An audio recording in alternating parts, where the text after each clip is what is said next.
Hey everyone, welcome back to Casual Watch Talk. You're joined by Sam and Kris. Kris, how have you been? Pretty good. Pretty good. Excellent, excellent. Well, we had an interesting live stream last night, and it spurned a topic idea for this, and also I had an interesting conversation with a work colleague, so big shout out to Jeff. Jeff gave me the idea for this podcast, but before we dive into that, although I've probably put it in the title, to be fair. Do you want to do a wristwatch check or a watch obsession this week? Why don't we do? We're probably both wearing our standard issue, right? You got your Yes, Seiko on. Okay. I'm wearing the Seiko Speed Timer. I put it on the stock bracelet. I joked last night that it's not great, and I'm still sticking with that. I had my Bell & Rouse GMT. I had a meeting yesterday that I had 3 people confuse when 0 UTC was.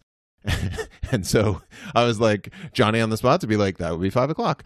So instead of that, let's do watch obsession. What do you got? Well, we did a live stream all about watch obsessions last night. It was really fun. Like, check it out on the on YouTube, guys. But I think that I will go with. I'm still saving for that Rolex, and I've probably bored people to death with my mint green Datejust that I'm waiting for. Still waiting for it. Still waiting for it. Right? Still waiting for it. So I'll go with that new Seiko 5, the GMT. I called it the Seiko SKX GMT, but I got corrected. So the Seiko 5 GMT. What are they calling it? They're calling it the Seiko or the 5 5KX. Yeah. KX. Right. Okay. Yes. I'm always ready for the clever Seiko names for stuff. So, yeah, I want to. It looks awesome. I want to really like it. Maybe it will renew my love for mid-range Seiko mechanicals. Probably not, but we'll see how we get on. I am of two minds. And I'll rip the Band-Aid off first. The listed spec for that movement is like -40 plus 20 or something like that. I don't know why they do it. I know. But it's cool. It's fine. As long as they're not putting it out in $3,000 watches, I'm totally fine with that. And then my second part of that is I went and tried to find if Seiko Time Instruments is going to release that for sale. Like, can the modding community get it without having to buy a 5KX? Because I'll just do that. I swear to you. I mean, like the TMI. You mean? Yeah. The NH35 versus the 4R35, right? It's a slightly different naming convention, but it's basically the same movement, and it's just provided by. So the NH35, super popular modern movement, hand winding, hacking. Everyone who has, a 7S26 that doesn't hack and wants to, upgrade it without buying a Seiko Turtle back in the day. You could get the actual movement was about $40-$50 available. So yeah, if they were to make that movement available for less than $100, boy, would that go into everything. And that actually delves perfectly into my watch obsession. I don't think I knew that. Is that what TMI stands for? Seiko Timing Instrument? Time Module Instrument, aka Seiko Instruments, labels the NH calibers as part of their basic mechanical. So it's the Seiko sort of, movement house that third party builds it. Yeah, like for other watches. Yeah, for other watches. So this is again. So if you're getting a microband watch, you're going to get this is an optional movement for an inexpensive automatic microband watch in the $100 to $300 range. NH35 sort of standard here. Awesome.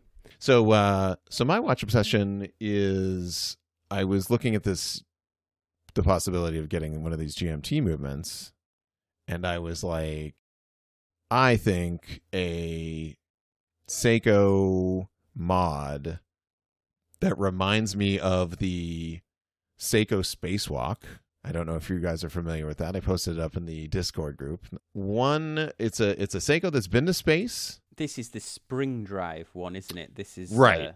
It's got the spring drive movement in it, and for a long time it was the cheapest way to get into a spring drive because I think not a lot of people knew about this watch. Right, exactly. So they did a special edition, and then they did a sort of a regular, but it was to celebrate Richard Garriott's Celebu trip, is what they say over on A Blog to Watch, to the ISS, to the International Space Station that he took up there, and he worked with Seiko to get this made, and they made a bunch. So Spring Drive GMT.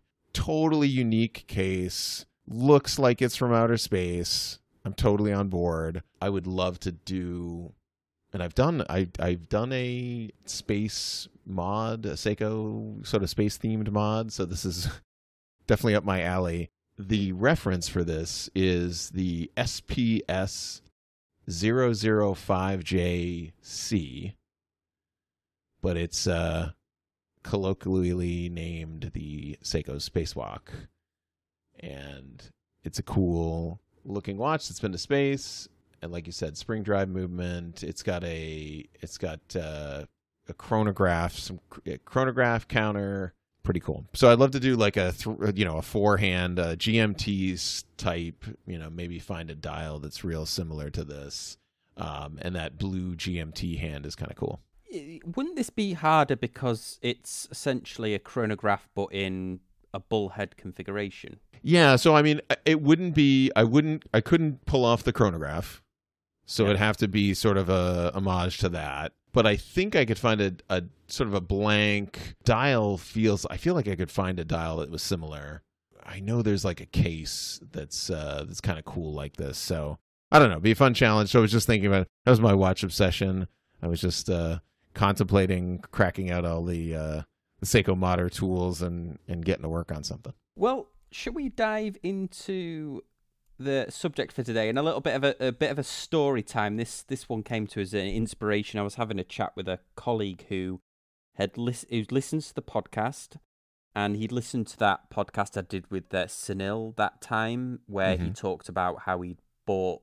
I think I titled it something like "How You Build an Iconic Watch Collection." What you learn from building an iconic watch collection and then selling them all.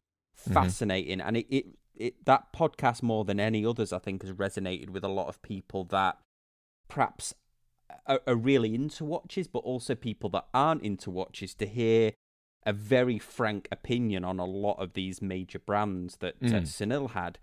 And during our conversation, so a big shout out to Jeff if you're listening, we have an internal work chat, and in our conversations back and forth, I was explaining to him about brands and what the main brands are, and ones that you buy for investment, you buy with your head, and ones you buy with your heart. And it suddenly occurred to me that it would be interesting to do a podcast based on, as we've been through our watch journey on, for me, it's been the last 8 or 9 years. We should talk about brands, perhaps, that what we thought about them being non-watch people or being non-watch collectors, and then now what we think about them after learning about them, learning about their histories and their technologies and things like that. So I thought that might make for an interesting conversation. Yeah, I think that we try to stay in a price point. I mean, we're not talking about Pateks and APs and often on this show, and I think it's because our audience is not independently, unbelievably, incredibly wealthy. I mean, maybe you are. Congratulations. But I think we kind of stick to a more of the value brands and sort of discovering those. And so let's sort of dig in. Well, yeah, let's maybe we'll go from the affordable end right up to, and as Kris says, we're talking. We'll probably go as high as Rolex, and then we won't go any higher than that. We can appreciate Vacheron. We can appreciate that stuff. I could see affording a JLC or a Rolex or something in that level, but yeah, let's start out at the beginning then, I guess. Let's start off with the 3 probably big names in the value section. So we'll start off with Casio, and then we'll go to Citizen, and then we'll go to Seiko. Well, let's start off with Casio. What did you think of Casio before you were into watches, and has your opinion changed on Casio? I suppose we could lump G-Shock into that as well if you want. I know, right? Yeah. So G-Shock, Casio, that was my very first foray into watches as a kid. So I can remember browsing the Sears and going into Service Merchandise, which I don't know if our listeners will remember that store back in the East Coast, sort of drooling over the technological marvel that was taking place in the 80s from Casio, and with these G-Shock watches that were just they were trying everything with sensors, and it was super, super cool. I feel fondly of them, and I still have one, and like, my opinion, I wish that the brand had maybe come a little further in the smartwatch land than they have, but that's okay. That's okay. I think I still I still really appreciate a super tough, waterproof, indestructible tool watch. And that's kind of how it all got started for me. I would totally agree with you. And for our British viewers, the catalogues that I looked through for my Casios were either the Index or the Argos catalogues. And I, like you, feel like we lived through the heyday of Casio, the 80s and 90s, where they were technological marvels, weren't they? Where they bought the calculator watch out, that TV remote control watch that I had when I was 10 or 11, and I thought I was king of the world. I had daydreams in class of controlling cars and switching the teacher's TV off, and controlling things from my watch. I mean, these were Casio was absolutely incredible at all sorts of technology. I also had, we should throw Timex in there as well. They had some good watches around that time, but you're right, Casio was incredible. It was that LCD, that digital craze of that time. It defined that entire generation. And you're right. I think what they did with the smartwatch is they tried to create a rugged smartwatch. They were A, too late to the game, and B, the design was all over the place. Right. But I like the way that they've settled down now. They've done basically, I think of it as they've done, well, we tried the tablet, it didn't work, but we're happy at being the Kindle level. Right, and, right. The Kindle is highly functional. Yeah. It's perfect for reading books. It is what it is. And they are like the Kindle of sports watches now. So they're more black and white screens. And I think they've definitely played off our nostalgia. They have definitely played our nostalgia for the brand.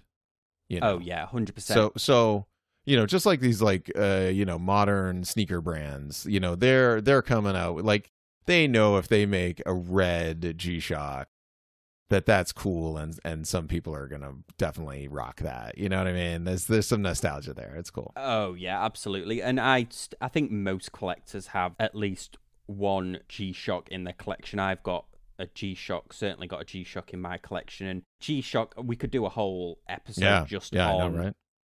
G-Shock changing an entire watch industry, ubiquitous across the military. It's been into space countless times. It is like, it's not stamped on the back, but that the Gen 1 G-Shock is NASA certified. They don't use that as advertising or whatever, but like, you look at all of the space shuttle astronauts, and half of them just had a regular old G-Shock on them.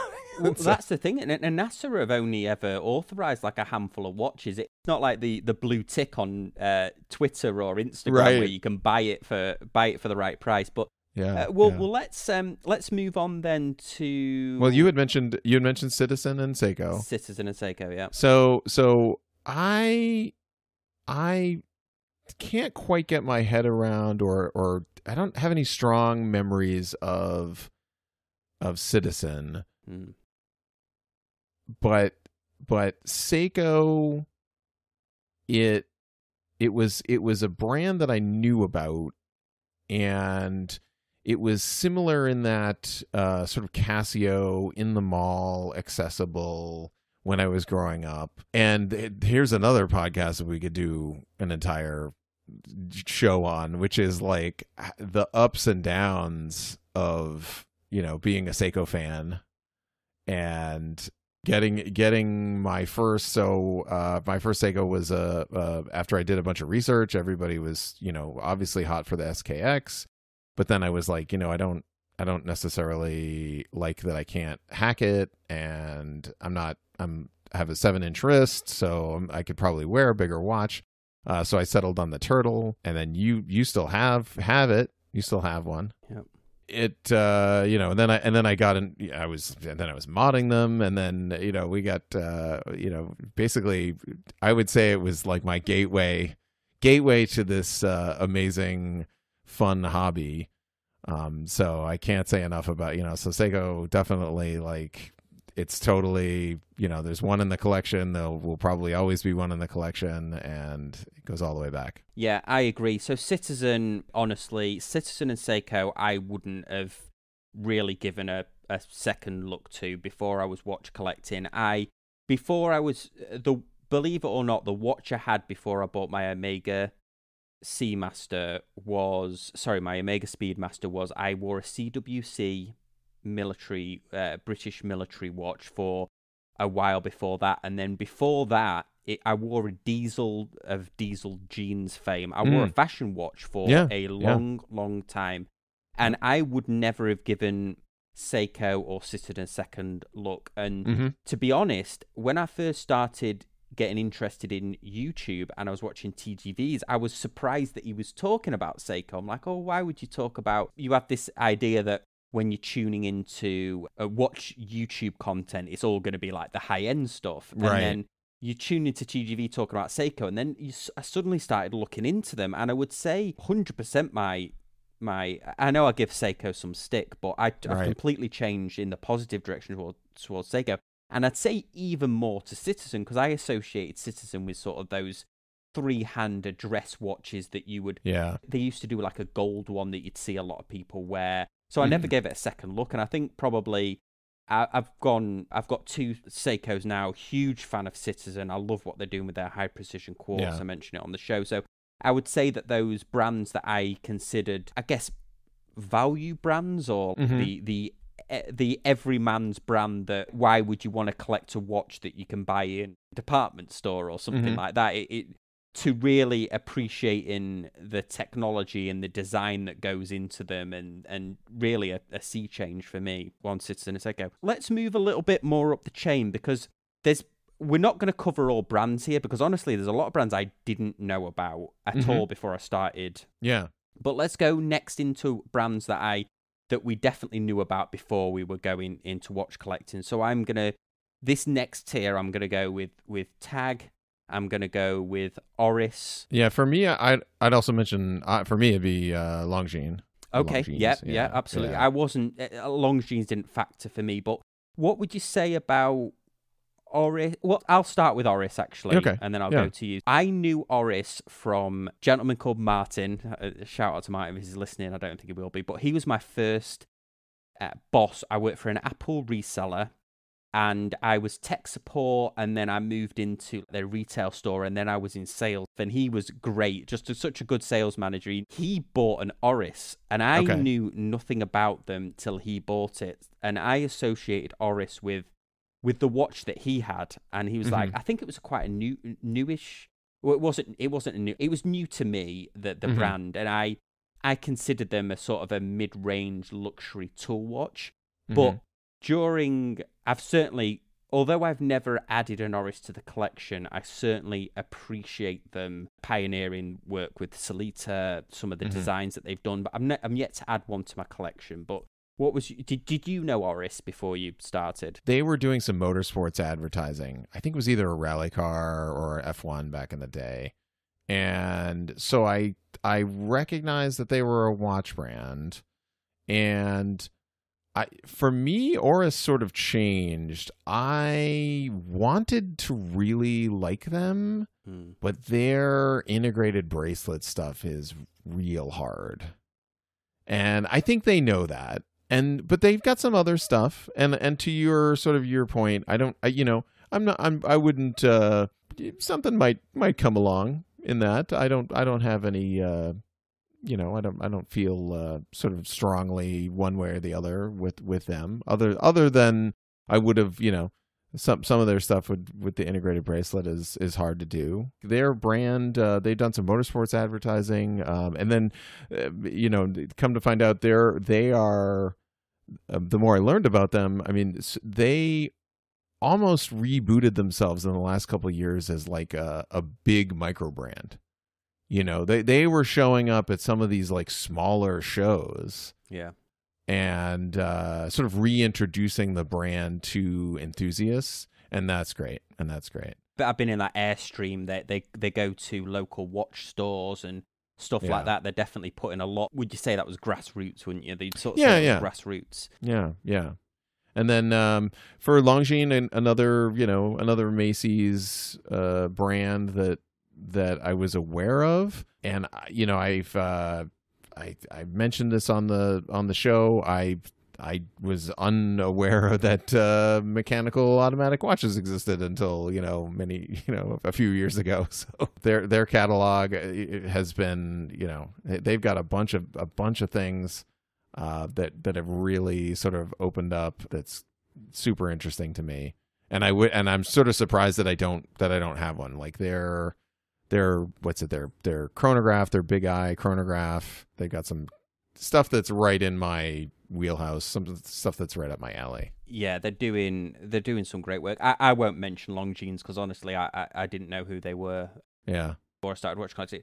Wow. So the next one is Tag. Yes. Tag Heuer. And boy, this, before I started watch collecting, when I was a kid, late 80s, Tag was everything to us. We thought this was the premium. When you made it, you made it by buying a Tag. And I remember even somebody at school, I won't say his second name, but Mike, he had a fake Tag, and he was Bella the Ball. He was.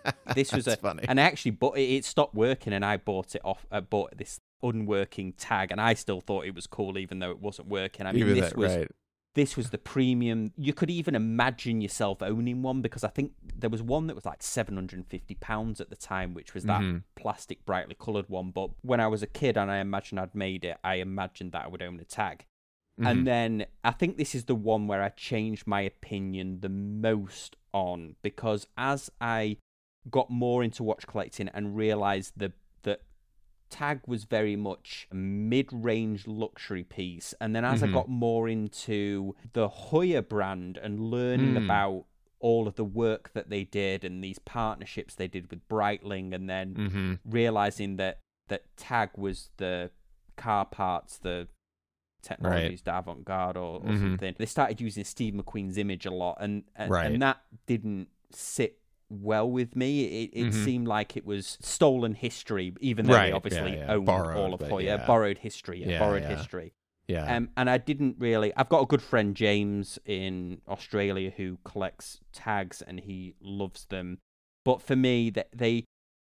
Other than the ones that are branded Heuer, I think this is the one where the more I learned about them, the more I didn't necessarily dislike Tag, but the more I had an affinity for Heuer and the work that Heuer had done in the industry. And we've talked about that, like how that company still feels like two or three companies, and other brands have capitalized on their popularity in the 80s. So like the Tag Link bracelet, I mean, like I knew what that was when I was a kid. Like, like you're totally right as far as like an aspirational, like, this is that iconic bracelet watch. I can visualize it. I had a Fossil fashion watch that was like a one-to-one homage of an old Tag Link bracelet, and the same style and everything. And with that like rounded over metal bezel that like wasn't even designed to move. I mean, it could move, but like just barely. And then once it got 2 years old, you'd never want to move that thing because it would never move. But anyway, they didn't really capitalize on some of that nostalgia as we came into the 21st century. Yeah, you could argue that Hoyer used some of the Mercedes hands, and one of the Hoyer models looks a little bit like the Formula One. You could argue that, but you're right. Unlike, and we're moving up here, unlike Omega, which I think the quartz Seamaster worn by 007, right? I mean, this is you could pick one of those up, and like that is a iconic watch, and that's totally available today. Whereas I think some of that mid 80s 90s tag stuff is kind of lost. 100%. Well, then let's move up the next tier, and this tier I'm going to group brands together, but we're not going to talk about all of them because I certainly wasn't aware of them. But in this tier, we're thinking of brands Zenith and Grand Seiko and Nomos and Bell & Ross, IWC, Breitling and Cartier and Omega and Panerai, I guess. But I'm going to just talk about Breitling, Omega and Panerai because those were the ones that I knew about before I started watch collecting. IWC to a certain extent, but is there any out of that group that you would add in there, Kris? So did we mention Cartier? Yeah, you'd probably have in Cartier. Yeah. So Cartier, I mean, so as far as as far as ones that I was aware of. So yeah, I'll tell my quick Cartier. So Mom wants, that's the one brand Mom knows. Yeah. Right. So ergo, you kind of learn that what Cartier is all about as a kid. I'll start with Panerai. I knew about Panerai, and I think this is what saved the company. I think I found out about it when the company was saved, and there's this rumor that Sylvester Stallone saved the company, and he's even actually said this in an interview or at least hinted it that he did. And I remember the Panerais from the Sylvester Stallone films, right? And for me, they were the action watch. Right. And then as I got more into them and learning about them, and I would say my opinion of them is I like the design, and I would like to own a Panerai one day. I know that they've had a bit of trouble back and forth. Apparently the fakes are so good now that they're almost indistinguishable unless you really know what you're doing. Yeah. And so, but did you know of Panerai before you really got into it? I want to say maybe, but not as much as Breitling. Breitling's a really good one as well, isn't it? Right. Before you get into watches, Breitling to me is every pilot wears a Breitling, like every architect drives a Saab. Right. It was kind of that, like it was a ubiquitous. Every dentist has a gold Camry. Yeah, got it. Yeah, I got it. Yeah. And then so Breitling, I believe the marketing. Every pilot wears a Breitling, and then a very good friend of mine, Matt, who was best man at my wedding, he had the Navitimer, and he's still got it. It looks awesome, but when you see that rule scale, think, oh my god, this is a real tool that a pilot would use. And then obviously we've spoken to naval aviators and pilots who are like, well, that's we have instruments that do that. It's just kind of for nostalgia or for show. But Breitling was definitely it was a pilot's watch and all that. But as I learnt more I've owned the Annie Digi Breitling B1. I've really grown a very warm affection for Breitling. After learning more about them, the history and so on. But I presume you'd at least heard about Breitling before you started watch collecting. Yes, definitely. Like the pilot watch, and they also sponsor a ton of stuff. Yeah, right? That's true. And so so it was I've seen the marketing before. Certainly was that same sort of like I know this is like the pilot watch. I think, like you, now that I know a lot more about them, it's a much like warmer, cozier feeling than they sponsored a bunch of surfing competitions or whatever, like they're definitely and I think they're going in a better direction in the last couple of years than they were when I first got into watches. So well, let's go to the heavy hitter then for me, which was what started my luxury watch journey, which is Omega. And I, of course, knew Omega through the Brosnan era James Bond films. So as I was sort of, I loved James Bond as a kid, but as I was sort of coming of age, Brosnan was the Bond for me, even though, unfortunately, a lot of those films don't stand the test of time, although GoldenEye is the best. GoldenEye for me is the best of the older James Bond films. I would say Daniel Craig's knocked out some amazing ones, but the ones like Tomorrow Never Dies and Die Another Day, they don't really. You know, no Roger Moore. No, that's not holding up. No, I mean he did a lot for Seiko, didn't he? Actually, he did. But, but the one for me had to be the Omega. It had to be the Speedmaster, because I loved everything to do with the space and the NASA. And I started looking. It was when eBay had first started, so this was early 2000s and probably 2000. It was actually probably 2006. And I got very drunk one night and started looking on eBay, and I found a Speedmaster for £1,500. It had no box and papers. It was bashed around, and I ended up bidding on it and won it. And so that was my first luxury watch. This is also why you don't drink anymore, right? Yeah, exactly. Yeah, I don't drink anymore. But this was my first luxury watch, and for 10 years I was as happy as anybody with my one watch collection. Knew nothing about completely ignorant about it. It's completely ignorant. Yeah. Like you. When it turned up, I was surprised it was mechanical. Although I had a vintage watch my granddad gave me that was mechanical. But and obviously, again, Omega, as you learn more about them, as you learn more about the coaxial technologies and the other technologies that they've done, you can't help but grow a real affinity for them. My love's probably a lot stronger than Yeah. And I didn't know, I recognized Bell and Ross before I got into watches, but I can't for the life of me remember where or how or sort of how that stuck. And then I checked out their catalog, and then it falls into my, watch aesthetic, and what I want to do. And then the more that I learned about them, the more the more I was enamored with the brand and like appreciate the brand, because they're not trying to be somebody they're not. They're technically a newer watch brand in all of this than a lot of these companies. So there really isn't. I mean, they started when I was in high school, so there's no way that I would have known about them, back then. But it's interesting journey to sort of learn all their history.